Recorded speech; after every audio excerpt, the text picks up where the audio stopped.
I have to correct Mike on something. He said that Mark will never get to speak before Amy again, and I think that's probably not very true. Mark's now the head of the downtown council, and I'm sure Amy will be glad to show up and let him speak at any fundraiser he puts on for her.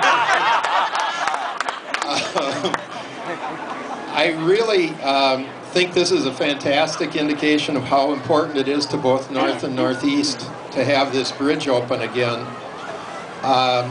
Some people said they didn't realize how close North and Northeast are. When I was growing up in the Camden community, almost all the parents, or about half the parents of my friends, had grown up Northeast, and actually a lot of them are now retired and living back Northeast. So they started out Northeast, went north, came back, and that's pretty typical. We've got a lot of Northsiders still working Northeast, and believe me, I've heard on it as asking me what the county was doing with the bridge closed for 4 years. In fact, how many here grew up thinking that the street was named Lowry?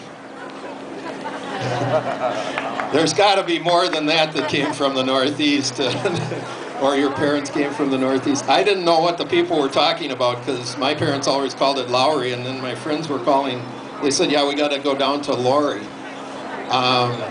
It took me about 10 years to figure out what that is. I guess I'm slow. But I think that this bridge is really an indication of hopefully what the commitment is for all our local communities and the state for the future of the river.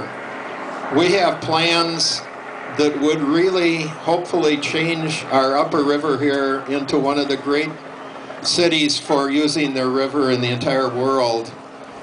For instance, the Port of Minneapolis hopefully will be a park with an amphitheater, turn the cold storage building into a youth pavilion with a lot of amenities for people there. Diane brought up Shearer Brothers. There's just plans for all of the eventual development on the upper river, and this is a tremendous indication by the county and state especially that they're going to contribute to revitalizing our river up here. Again, thank you all. I forgot to thank a couple groups. The ones that insisted, there were a lot of plans not to develop too much here, just kind of a flat bridge, and the neighborhoods from both sides really stepped in. And then I also have to thank the bicyclists, which got me on to a certain former county commissioner, and in his office one time he said, well, the plans aren't for those, and I said, geez, I don't know if we have plans then to get state money, and suddenly the bike lanes appeared the next day in their plans. But, and now he calls me that fanatic bicyclist, but I think it's important. Thanks again for the county and the great design and commitment to us.